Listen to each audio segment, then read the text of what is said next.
রৌদ্রময়ী শব্দের অর্থ হল যে রোদের মতো দীপ্তিময়, আলোকময়, উজ্জ্বল ও প্রাণময়ী।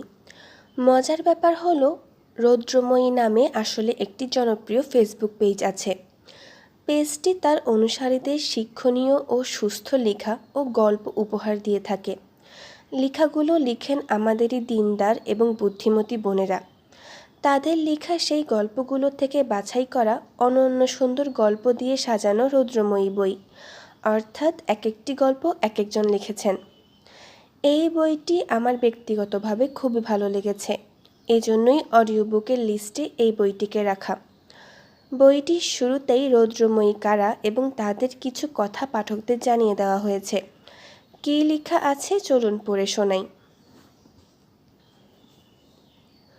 সব সময় বলা হয় সাহিত্য সমাজের দর্পণস্বরূপ, কিন্তু এর বিপরীত চিত্রটিও সমান সত্য যে সাহিত্য সবসময় সমাজকে শুধু প্রতিনিধিত্বই করে না, সমান্তরালভাবেই পাঠকদের মানসিক বিকাশে সূক্ষ্ম কিন্তু দীর্ঘমেয়াদী প্রভাব বিস্তার করে।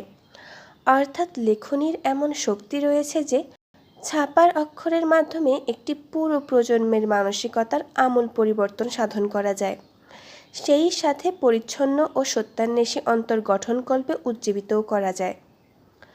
আমাদের রৌদ্রময়ীদের লক্ষ্য অনেকটা এমনই, পরিচ্ছন্ন অশ্লীলতাবিহীন সাহিত্যচর্চার মাধ্যমে বাঙালি পাঠকদের বিনোদন প্রদানের সাথে সাথে সুন্দর কোনো মেসেজ পৌঁছে দিতে সদাই তৎপর আমরা। সেই লক্ষ্যেই ফেসবুকের রৌদ্রময়ী নামের পেজের মাধ্যমে আমাদের সুস্থ সাহিত্যচর্চার পথ চলা শুরু। আশা করি আমাদের লেখাগুলো শুধু সাময়িক সুখপাঠ্য হওয়ার ভেতরেই সীমাবদ্ধ না থেকে পাঠকের ভাবনার জগৎকে নাড়া দিতে সক্ষম হবে। এখন অনেকের প্রশ্ন হতে পারে, এই রৌদ্রময়ী কারা?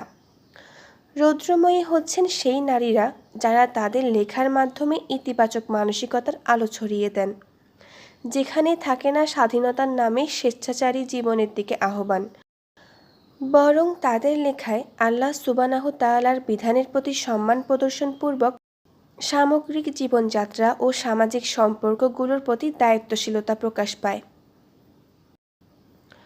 রৌদ্রময়ীদের পক্ষ থেকে হাসনিন চৌধুরী, শিহিন্তা শরীফা, নুরুন আন-নূর।